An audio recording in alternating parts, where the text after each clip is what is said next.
Hello दोस्तों, सभी को मेरा नमस्कार। मैं राजेश चौधरी आप सभी का स्वागत करता हूं हमारे स्कूल के यूट्यूब चैनल मयूर ऑनलाइन क्लासेज के अंदर। तो देखो भाई, आज का हमारा टॉपिक हमने एलसीआर परिपथ का विश्लेषणात्मक हल वाला टॉपिक मैंने आपको पूरा अच्छे से बता दिया था और आपको पूरा अच्छे से समझ में भी आया होगा। उसमें त्रिकोणमिति आपकी अच्छे होने चाहिए। तो एलसीआर परिपथ के टॉपिक के बाद में हमारा एक 12वां चैप्टर अभी करंट में साथ साथ चलता है। तो आज एक चुंबक वाले चैप्टर के बारे में कई यानी बच्चों ने मुझसे कहा था, वर्ताकार धारावाहिक कुंडली है उस वो वाला टॉपिक बता देते हैं। वो थोड़ा हैवी इंपॉर्टेंट, हालांकि उस चुंबक वाला चैप्टर का एक डेरिवेशन ऑलरेडी मैं आपको इस हमारे चैनल पे वीडियो पढ़ा उसका, वो जो है ना अपरिमित लंबाई के या धारावाही तार के कारण चुंबकीय क्षेत्र 5 केस थे उसके, mu naught i upon 4πd sin φ1 plus sin φ2, वो वाला डेरिवेशन भी आप देख लेना। ये दो जितने भी तब टॉपिक है किताब के वो आप कमेंट बॉक्स में लेके उसका वीडियो बना के हम अपलोड कर देंगे, है ना। अब देखो भाई, जैसे मैं कहूँ आपको कि वर्ताकार धारावाहिक कुंडली के कारण उसके अक्ष पर आपको चुंबकीय क्षेत्र का मान ज्ञात करना है। तो देखो चैप्टर नंबर 7 का है ये, चैप्टर संख्या बता दूं 7 का टॉपिक है ये वर्ताकार धारावाहिक कुंडली है। इस कुंडली को हमने धारा प्रवाहित करी ऐसे, वामावर्त दिशा में धारा प्रवाहित हो रही, इसमें आई धारा। अब देखो हमने एक ऐसा डेरिवेशन पहले पढ़ चुके हैं, कौन सा, कोई वलय होती है ना वलय, और उस वलय को हमने आवेशित कर दिया। अगर हम किसी आवेशित वलय के कारण उसके अक्ष पर विद्युत क्षेत्र कितना आया था आपको याद हो तो, KQX upon x square plus r² की पावर 3/2, कुछ ऐसा फॉर्मूला आया था, याद करो उसका, आवेशित वलय के कारण। सेम वैसा ही डेरिवेशन है, वो विद्युत के लिए है या चुंबकीय के लिए है। इलेक्ट्रोस्टैटिक्स के मैंने कहा था 1 से लेकर 5 चैप्टर तक कोई भी टॉपिक में आपको दिक्कत आए, मेरा खुद का अपना यूट्यूब चैनल है, उसके ऊपर कुछ वीडियो पड़े, वहाँ जाके देख लेना। और आवश्यकता पड़ी तो यहाँ लिख देना, यहाँ चढ़ा देंगे, कोई दिक्कत वाली बात नहीं, आप जैसा कहोगे वैसा कर देंगे। अब देखो भाई, अब ये धारावाहिक कुंडली है, वर्ताकार धारावाहिक कुंडली, इसमें धारा आई प्रवेश करी, धारा आई बाहर निकली। अब देखो यहाँ पर इस कुंडली को हमने रखा कैसे, वर्ताकार कुंडली ऐसी होती, लेकिन इसको हमने रखा ऐसे, ऐसे उठाया ऐसे कर दिया, है ना, इस प्रकार परपेंडिकुलर। जैसे एक तो ये डस्टर ऐसे रखा है, एक इसको ऐसे रख दिया हमने, और इस कुंडली के कारण हमें ऐसे यहाँ पर हमें चुंबकीय क्षेत्र का मान ज्ञात करना है, यहाँ पर ऐसे, है ना। ये इसकी अक्ष हो गई भैया, क्या होगी इस समय इसकी अक्ष कौन सी, ये वाले इसकी अक्ष है। और अगर ऐसे रख दे तो इसके आर पार ये वाले इसकी अक्ष हो जाएगी। तो इसके अक्ष पर हमें क्या करना है, चुंबकीय क्षेत्र का मान ज्ञात करना है। तो इसके अक्ष पर चुंबकीय क्षेत्र का मान लो इस बिंदु P पर आपको ज्ञात करना है। तो P बिंदु पर ज्ञात करने के लिए क्या करें, हम जानते हैं जो बायो सावर्ट का नियम है, ये बायो सावर्ट के नियम के आधार पर ये 7वां चैप्टर है, उसको 2 पार्ट में पढ़ते हैं, विद्युत धारा के चुंबकीय प्रभाव को। आधा चैप्टर होता है बायो सावर्ट के नियम पर आधारित और आधा चैप्टर होता है एम्पियर के परिपथीय नियम पर आधारित। ये मैं आपको क्लास में बता चुका हूँ। तो ये आपको बताओ तो एम्पियर के परिपथीय नियम से पहले का टॉपिक है ये, मतलब ये बायो सावर्ट के नियम से होगा। और बायो सावर्ट का नियम हम जानते हैं क्या होता है वास्तव में। बायो सावर्ट के नियम को पहले ढंग से समझना पड़ेगा, तभी समझ आएगा। देखो बायो सावर्ट ने कहा कि अगर कोई भी धारावाही चालक तार है, उसमें आई धारा बह रही है, तो उसके किसी छोटे से अल्पांश के कारण किसी बिंदु P पर चुंबकीय क्षेत्र कितना, अब यहाँ पर अल्पांश की डायरेक्शन बतानी थी, डीएल वेक्टर, धारा की दिशा में होती है अल्पांश की डायरेक्शन। तो इस डीएल वेक्टर और इस आर वेक्टर के बीच में बने कोण थीटा, तो ये जो dB है वो क्या होता था इस समय, mu naught I dl sine theta by 4πr²। मतलब इस अल्पांश के कारण, मतलब बायो सावर्ट का नियम केवल किसके लिए काम करेगा, पहली बात तो अल्पांश के लिए, फिर दूसरी बात किसकी चीज़ पर डिपेंड करेगा, तार में धारा कितनी मेरी उस पर डिपेंड करेगा, अल्पांश की लंबाई कितनी उस पर डिपेंड करेगा, थीटा की वैल्यू कितनी, थीटा किसके बीच का कोण, डीएल वेक्टर और आर वेक्टर के बीच का कोण, और बाई 4πr²। जब इसका हमने सदिश रूप लिखा था ना, याद करो कॉपी में देखना, लिखा रखा अच्छे से।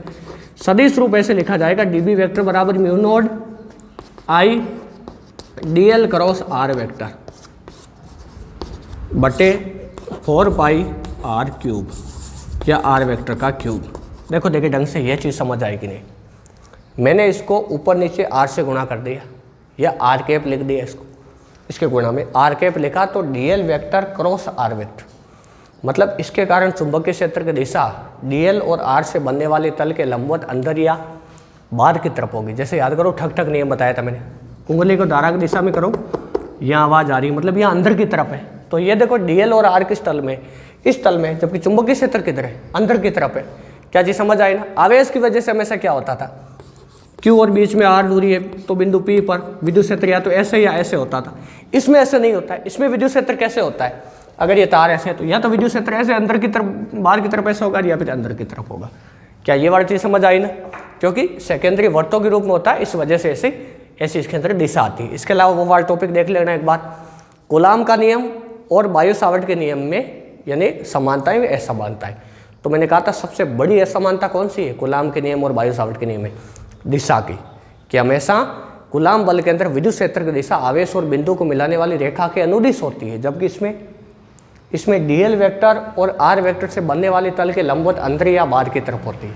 तो ये चीज़ बहुत काम की, इससे ये डेरिवेशन होता है, वरना होगा नहीं, इसलिए बताया है। अब देखो, तो हमें अगर बायो सावर्ट का नियम यहाँ लागू करना है तो अल्पांश काटना पड़ेगा। तो ये 2 अल्पांश ले लिए हमने समान समिति के, ये डीएल वेक्टर और ये भी आपका डीएल।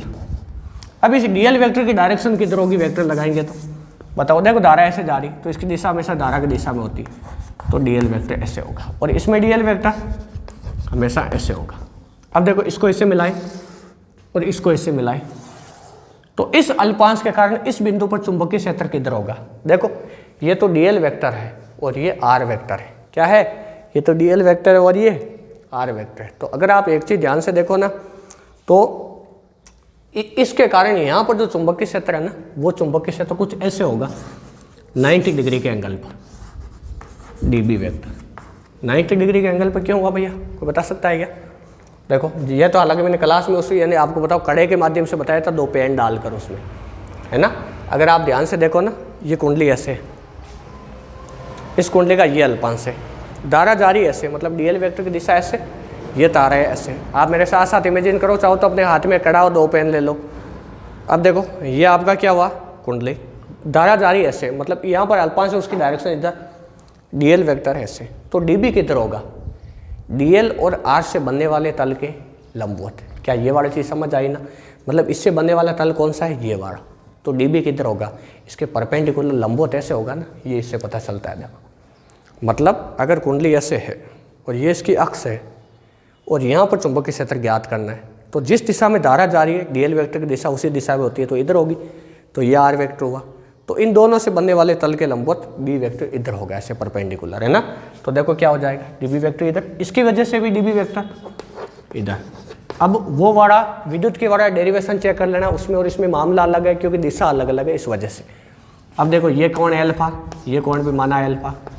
तो देखो देखें, अगर ये कोण एल्फा है ना, तो ये 90 माइनस एल्फा है, और ये पूरा 90 है, तो ये वापस एल्फा हो जाएगा। देखो, है ना, ये वापस कितना हो जाएगा, एल्फा। क्यों हुआ एल्फा, ये एल्फा, तो ये कितना हुआ 90 माइनस एल्फा, तो ये पूरा 90 है, तो ये कितना बचा वापस एल्फा। तो ये तो क्या हुआ, डीबी कोस एल्फा, और ये भी कितना हुआ, डीबी कोस एल्फा। कोस एल्फा के परपेंडिकुलर वाला साइन एल्फा होता है, तो डीबी साइन एल्फा, और ये वाला भी डीबी साइन एल्फा। क्या चीज़ समझ आई ना। अब देखो, इसके बाद ये दोनों दूरियां बराबर, ये दूरी कितनी, आर, और ये दूरी कितनी, एक्स। इस बिंदु के ऊपर आपको चुंबकीय क्षेत्र की तीव्रता ज्ञात करनी है। तो देखो, ये वाली दूरी कितनी बची फिर, r² प्लस x² का रूट। अब देखो, अब जो कोस एल्फा वाले जो घटक है ना, वो परिमाण में बराबर और दिशा में विपरीत होने के कारण एक दूसरे को क्या कर देंगे, कैंसिल, और ये वाले घटक आपस में जुड़ जाएंगे। तो परिणामी चुंबकीय क्षेत्र क्या आया, बी बराबर डीबी साइन एल्फा। मतलब एक घटक की वजह से इतना है चुंबकीय क्षेत्र इस दिशा में, डीबी साइन एल्फा। तो अगर ऐसे सभी घटकों को जोड़ दें, ये डीबी साइन एल्फा केवल किस घटक की वजह से, इस घटक की वजह से। तो अगर सभी अल्पांशों को हम जोड़ दें समाकलन करके, तो बाद में क्या आ जाएगा, कुल चुंबकीय क्षेत्र आ जाएगा ना। और जोड़ने का काम हम जानते हैं, और कौन करता है, समाकलन करता है। कौन करता है, समाकलन।